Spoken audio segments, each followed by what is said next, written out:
Kuna jumbe nyingi ambazo zimeingia kwa nambari ya 22422. Kwa hiyo baadaye nitakuwa nazisoma. Wananchi wengi nashukuru sana, jumbe nyingi sana kutoka maeneo ya Ukambani wanafuatilia na wanasema wana maswali pia kwa baadhi ya viongozi kwa nayasoma baadaye. Lakini tukizungumza ni mjadala ambao ulikuwa umeuanzisha, Tabitha, umeweza kusikia jinsi ambavyo viongozi wameweza kueleza na alikuwa pia una kauli yako kutoka za kuchangia. Wengi wanaona kama ambaye rais anapuuza maendeleo katika sehemu ambazo haungwi mkono sana. Na kuna baadhi wametetea kusema kwamba la, sio hivyo, rais anaendelea. Lakini ukolo mambo inavyoonekana ni kwamba kama kutakuwa hakuna ule umoja baina ya viongozi wenyewe kwanza.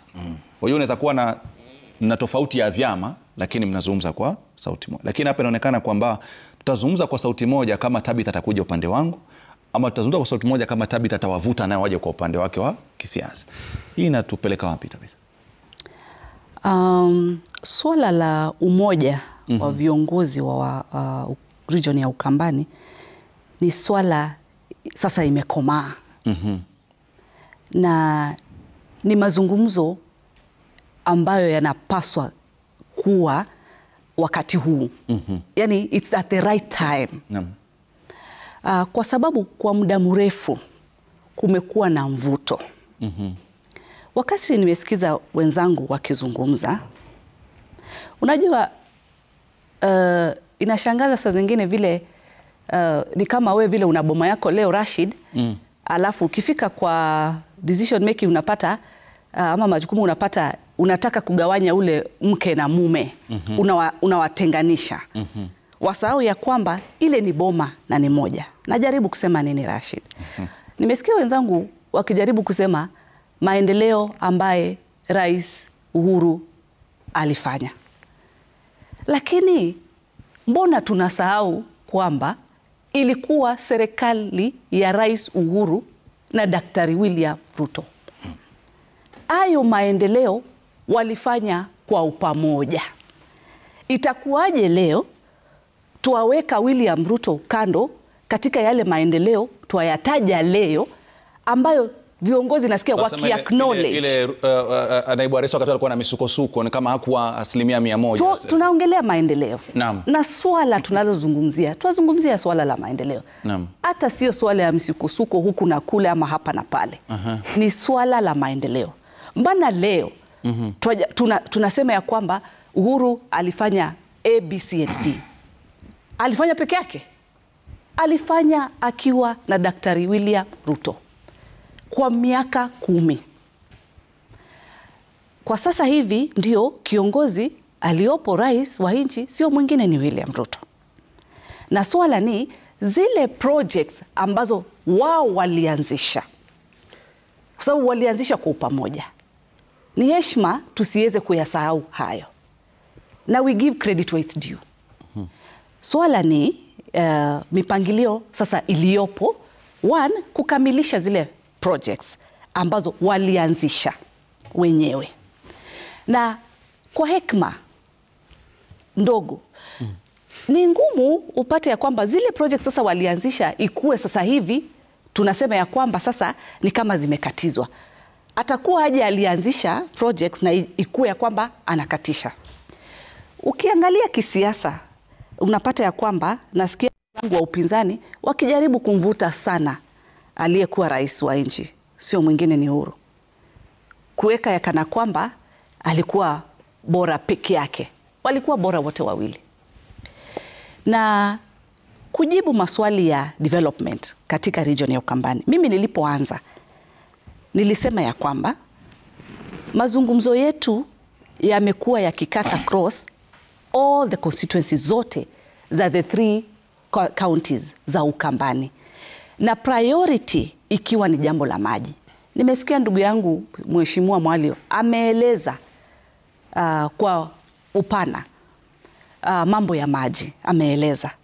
Na nimesema ya kwamba tumekuwa na ministry ya maji pia. Tumezungumza na waziri, tumezungumza na PS na zile budgets ambazo zimewekwa kuweza kuensure ya kwamba hizi projects za maji zitakuwa prioritized.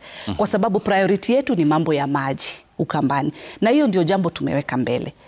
Na vile tunazungumza hata jambo la mabarabara. Kuna barabara hizi kuu, kuna barabara hii ya Kangundo Road, kuna barabara ya Makueni ile Mali, na hii barabara ya mheshimiwa, naita ya mheshimiwa CNN kwa sababu ina reference, sababu ina cut katika hiyo constituency yake. Ni barabara sisi tumesema kama viongozi wa Ukambani zipewe priority. Na rais mwenyewe wa nchi amesema ni sawa. Na ndio sababu hata rais anapanga, vile alimaliza ile trip ya Kiambu, ana mipangilio ya kukuja Eastern. Na wakati tulifanya mkutano na yeye mara ya mwisho, mkutano wetu ulikuwa kuangalia kwamba all the constituencies za Ukambani zimepatiwa ile priority allocation. Na ndio umeuliza swali, Rashid. Na ni swali nasema sasa limekomaa. Swali la umoja, swali la mazungumzo ya maendeleo umoja yote ya Ukambani. Rais habagui. Na mimi nashinda nikisema hivyo, habagui, milango yake iko wazi.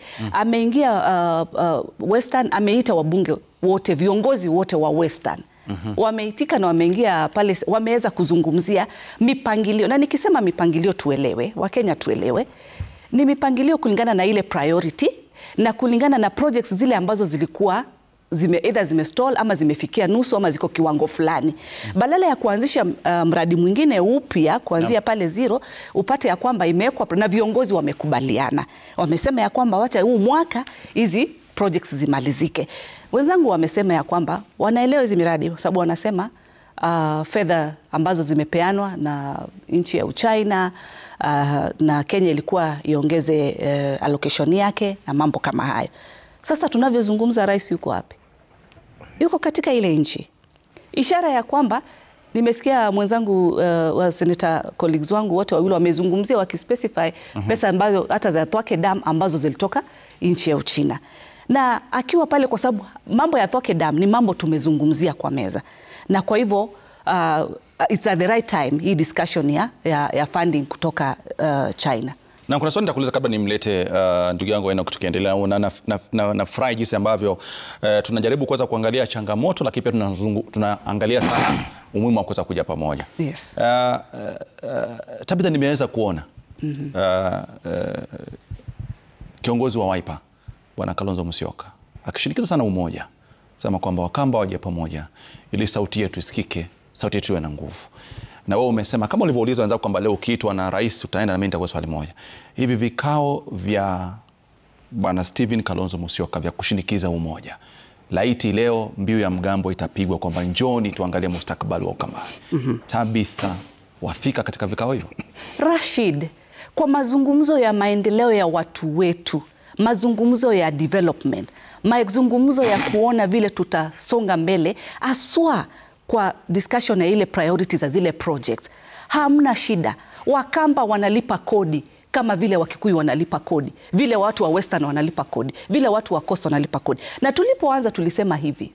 Tulisema ya kwamba Kenya, Wakamba ndio tume apart from Mount Kenya region, tumekat pia across. Tuko Mombasa, hapa Nairobi ambapo mimi nawakilisho, tuko na numbers mingi sana. Apart from hizo regions zetu tatu, ukienda hata sehemu za hapa tu Mwea, hapa ukielekea Tharaka huko, tumejaa, tumekata cross. Kwa hivyo jambo la kutukaribisha sisi wote tufanye vikao vya mazungumzo. Tutakubali, hamna shida na mazungumzo. Mbona umesema kwamba mazungumzo haya ndio wakati wake sahihi? Umesema ndio wakati wake, ni kweli. Na wewe unaamini, maana kumekuwa na mazungumzo na wachanganuzi wengi na watu wengi wana falsafa sema kwamba pia ili kuikomboa Ukambani ipate maendeleo kikamilifu, lazima jamii ya Ukambani iwe na chombo chao, wataweza kusafiria wao na chombo chao. Katika chombo chao kimoja, maslahi yao yatakuwa na nguvu. Hii falsafa hii unaipokea vipi, Tabitha? Sitasema ya kwamba unajua ile mode ya kusafiri ambayo unayo chagua ni yako wewe mwenafsi kulingana na mahali unasikia comfort ile unapata na ile mode of transport ile ambayo unachagua. Vile mwenzangu alisema, sisi one of our mandates ni ile tunaita representation. Na tumechaguliwa ama tunawakilisha kutoka sehemu tofauti.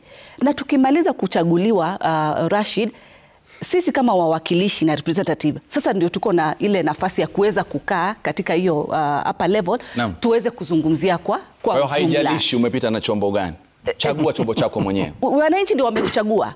na wananchi wako na ruhusa ya kuchagua ule kiongozi ambao wanaotaka kuchagua, lakini haimaanishi ya kwamba kwa sababu wamechagua huyu kiongozi ambaye ako pande ile watakosa maendeleo. Najaribu kusema ya kwamba serikali ya William Ruto haijabagua, na ndio sababu amefungua milango yote. Na wacha nikuambie leo hii Rashid, rais pia amefungua mlango kwa aliyekuwa naibu wa rais Dr. Stephen Kalonzo Musyoka. Amemfungulia mlango, amemkaribisha kama ndugu yake waweze kufanya mazungumzo ya maendeleo. Hajamkataza, hakuna mtu amefungia mlango.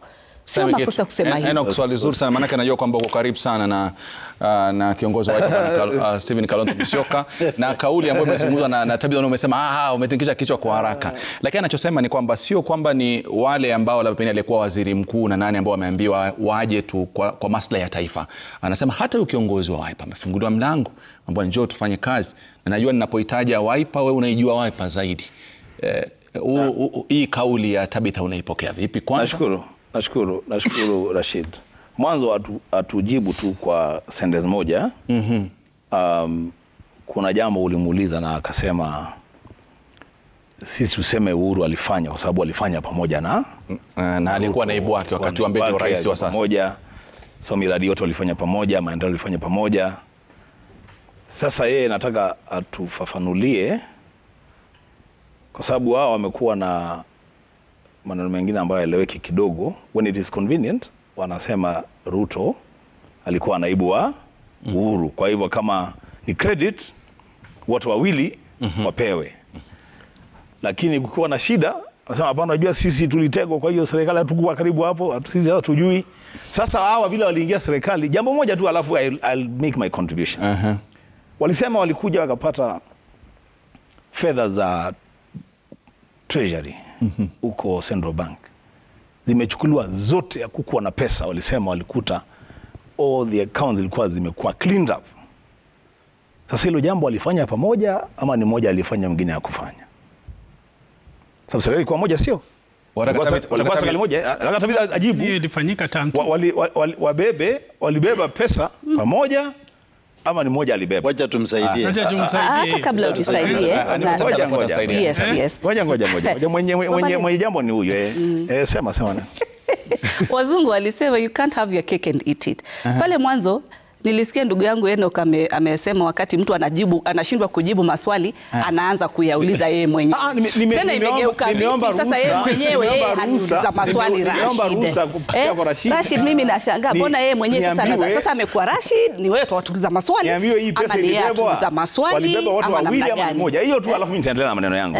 Nafikiri niacha nisaidie Tabitha hapa. Anasema ikiwa leo tunakiri kwamba miradi ambayo ya barabara ambayo imenukuliwa, unakiri kwamba huwezi kumtaja rais na ukamtenga na aliyekuwa naibu wake. Ni vizuri pia wakati kuna huna ufisadi na utepetevu na ubadhirifu wa pesa uliofanyika, pia tusimtoe naibu wa rais. Ikiwa tumkumbatia kwa mazuri, kwa mabaya pia tumkumbatia. Ndio anauliza, je, kama kweli alisaidia katika mijengo ya barabara na nini, kwamba lazima tuwaike wote wawili. Hapa kwa pesa kupotea pia wawili, swali lake niulize. Wacha wananchi hiyo watajibu. Wacha mimi niendelee na mazungumzo yangu. Wananchi watajibu. Utaki Tabitha jibu? Ajua jibu langu, sababu sasa hivyo ndio sababu unaona hataki nijibu, lakini wacha endelee. Tuendelee Enoch. So yeye amezungumza, swali yako ilikuwa ni maneno ya umoja. Maana yake naona kwamba alivyosema yeye anasema ni kitu kwa umoja wa maendeleo ataenda kusikiza maendeleo. Lakini kwamba lazima tuingie katika muundo fulani wa kisiasa, chama fulani. Anasema kila mtu ana uhuru wa kusafiri lakini maslahi yawe yote ni kwamba aliyekule aliyehuku faida iwe kwa mtu wa Eastern. Sasa Rashid, unajua mimi Kiswahili kidogo tu nilijaribu shule, lakini ikafika mahali tukawachana kidogo. Kwa hivyo kuna maneno mengine nitasema labda sasa sijui wewe utatafsiri wewe mwenyewe tuambia ni nini. Sema kitu. Kuna watu wanaitwa masters of double speak. On one side of the mouth you say this, on a different side of the mouth you say something different. Yeye anazungumza umoja ni kitu mzuri. Viongozi wetu tukutane pamoja, tufanye kazi pamoja, tusaidie watu wetu. Lakini bado on the other side of the mouth anasema maneno binafsi. You know, mimi nitaamua vile nitatembea, mahali nitaenda kukutane mbele. Demokrasia yani ya kuchagua chama na kuchagua mahali nataka kwenda. Kwa hivyo pia hata mazungumzo ya watu kaa pamoja, demokrasia kama staki, wacha ikae, wacha kila mtu aende na barabara yake, tukutane kule mbele. Mimi wacha niseme hivi, na huyu ni mjadala ambao sasa najua utaibua emotions tofauti, lakini wacha tuseme tu. Sisi bwana, watu wa Mount Kenya South. Najiita Mount Kenya South. Sisi watu wa Mount Kenya South. Sisi bwana, tuna ashiria umoja wa watu wetu ambao wametuchagua, na ikiwezekana pia umoja wa viongozi ambao wamechaguliwa. Kwa sababu siasa za Kenya vile zimekuwa, ndugu yangu, na tusidanganyane hapa, tuambiane ukweli. Kila jamii na kila kiongozi ana ile inaitwa base yake ya siasa, ambayo akizungumza watu wake pale wanamsikiliza, wanamfuata kwa manufaa ya wale watu. Na si huku Kenya peke yake, ni hali ya demokrasia. Ukienda United States of America ambao walianzisha liberal democracy, utapata kuna zile zinajulikana, this is a red state na hii ni blue state. Na hiyo hata kama ni watu wako na msimamo wao na ni huo, kukiwa na makosa pale ndani katika blue state ama red state, wenyewe watatafuta mbinu za kutatua shida ambazo ziko pale ndani. Sisi kama viongozi kutoka Ukambani tukubaliane tu, na Mheshimiwa Tabitha amesema labda wakati umefika. Huu wakati hujafika, huu wakati umekuwa. Wale ambao wamejua kuweka mawazo yao ya kisiasa pamoja, jamii zile ambazo zimejua kuweka mawazo yao ya kisiasa pamoja, nataja jamii mbili kwa sababu huo ni ukweli wa Mungu. Jamii ya Mount Kenya Region na jamii ya Rift Valley. Wale ambao wamejua kuweka mawazo yao ya kisiasa pamoja, hizo jamii mbili zimeongoza hii nchi tangu tupate uhuru. Alafu jamii zingine ambazo ziko na idadi ya watu wa kutosha kukaa kwa meza na kuzungumza, sisi tumekubali kugawanyishwa kwa misingi ya kisiasa. Naambia wewe unatoka Ukambani, lakini unajua ukikuja kutusupport huko Rift, tutafanyia maneno kidogo kidogo, utakusaidia. Unakimbia unaenda, mwingine anakuja anachukuliwa anaenda. So we end up weakening our base. Inakuwa weak. My brother, mali tumeenda, mimi kwa maoni yangu na kwa maombi yangu, ni sisi zote jamii ya kutoka Mount Kenya South tukae pamoja, tukubaliane hii jamii yetu tutaiongoza kwa serikali namna gani, ndani ya serikali namna gani, na ikuwe ni serikali ambayo sisi wenyewe tumeibuni, sio serikali ya kuitiwa. Kuna swali nitakuuliza Enoch kidogo tu kabla tuende mapumzikoni, maana yake kina Tabitha pia watu kujua. Nimeona kwamba tukija kuchukulia katika wale viongozi waliopo ambao ni wa haiba ya juu, ambao tunawaheshimu, ambao wanatoka katika maeneo ya Mount Kenya South, tukitumia Bwana Stephen Kalonzo Musyoka amekuwa akiwashawishi viongozi wa Ukambani mara kwa mara, sio chaguzi zilizopita, twende hapa, na wananchi wengi wamekuwa wakimuunga mkono, lakini mara kwa mara amekuwa akitokea akiona kama ambaye hajalipwa kwa kile ambacho amekuwa akifanya. Inafika mahali mwananchi anajiuliza, nitaamini vipi tena kwa mara nyingine niende tena pale? Kwa sababu tumekuamini si mara ya kwanza, baadaye ukasema wamenifanyia hivi na hivi, tumekuamini si mara pili. Kwa itajengaje uaminifu kwa mtu wa Mount Kenya South mwenye kura aseme hii sasa nikiifanya haitakuja kuwa na lawama? Thank you.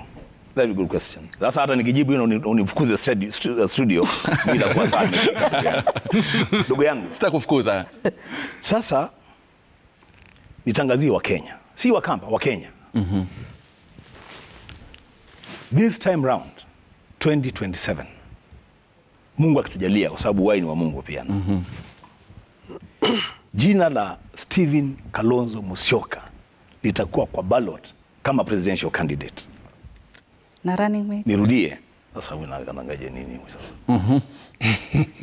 Jina la Stephen Kalonzo Musyoka litakuwa katika ballot as a presidential candidate in 2027, Mungu akimpatia uhai na Mungu akimfikisha huko. Hizo siku zingine umezungumzia, Kalonzo alikuwa ana support watu wengine. In fact, usisahau, even in the last election, he was not even a running mate. Lakini watu wake kwa sababu wanamuamini, walimpigia kura yule ambaye alikuwa anamsupport Raila Amolo Odinga percentage zaidi hata kuliko watu wa Nyanza. This time round, my friend, mimi nakwambia hiyo jina utalipata. Lakini kuna swali katika jina, nitakwenda mapumziko na unazungumza, nitakuuliza swali. Umesema jina hilo litakuwa kama mgombea wa kiti cha urais katika uchaguzi unaokuja. Tumeona kwamba amekuwa akikutana na viongozi wenzake. Na wamesema kwamba tunazidi kujadiliana ili tujue tutasafiri vipi. Lakini hapo unatuambia kwamba yeye atakuwa. Kwa hiyo inamaanisha kwamba hata yale mazungumzo yanakiendelea vipi, kwa uhakika wako, yeye lazima atapeperusha bendera ya kiti cha urais katika uchaguzi unaokuja. Sasa nikwambia ndugu yangu. Naam. Na sasa hii nikisema uniamini kwa sababu wewe mwenyewe umesema. Naam. Kwa karibu na kuelewa. Uniamini hii bwana. Wale watu ambao wako pale, nitumie tu neno ambalo itaonekana siji namna gani. Wale wako pale ni watu wameona mbali sana.